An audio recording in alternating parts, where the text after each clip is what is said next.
السلام علیکم ورحمۃ اللہ وبرکاتہ۔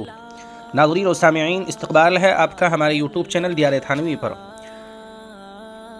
کیا آپ جانتے ہیں کہ علماء اہل سنت اور علماء دیوبند کے نزدیک زمین کا وہ کون سا حصہ ہے جو خانہ کعبہ، عرش معلیٰ اور کرسی سے بھی افضل ہے؟ آج کی اس ویڈیو میں ہم ایک اہم فقہی سوال اور دارالعلوم دیوبند کے فتوے کی روشنی میں اس ایمان افروز مسئلے کی وضاحت کریں گے۔ سوشل میڈیا اور مختلف حلقوں میں اکثر یہ سوال اٹھایا جاتا ہے کہ کیا کسی مقام کو کعبہ یا عرش سے افضل کہنا اللہ کی حاکمیت کے خلاف تو نہیں ہے؟ ایک سائل نے سوال یہ کیا تھا کہ کیا دیوبندی عقائد کے مطابق روضہ رسول صلی اللہ علیہ وسلم کا مقام خانہ کعبہ، عرش اور کرسی سے بھی اونچا ہے؟ اگر ہے تو اس کی حقیقت کیا ہے؟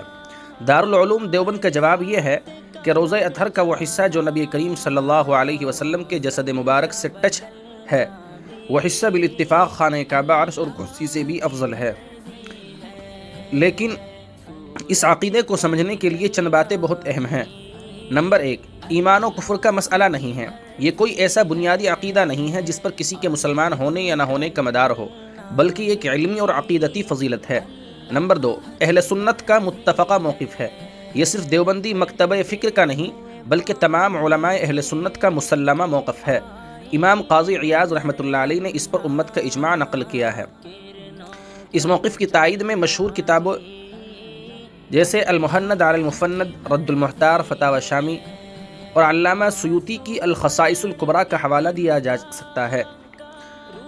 ناظرین، اس فضیلت کی سب سے بڑی وجہ وہ نسبت ہے جو اس مٹی کو سرکار دو عالم صلی اللہ علیہ وسلم کے جسم اطہر سے حاصل ہے۔ اللہ تعالیٰ نے اپنے حبیب صلی اللہ علیہ وسلم کے مقام و مرتبہ کی خاطر اس مٹی کو کائنات کی تمام عظمتوں سے بلند فرما دیا ہے۔ امید ہے کہ اس ویڈیو سے آپ کا یہ علمی اشکال دور ہو گیا ہوگا۔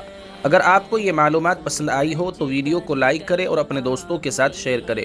مزید اسلامی معلومات کے لیے ہمارے چینل کو سبسکرائب کر لیں۔ والسلام علیکم ورحمۃ اللہ وبرکاتہ۔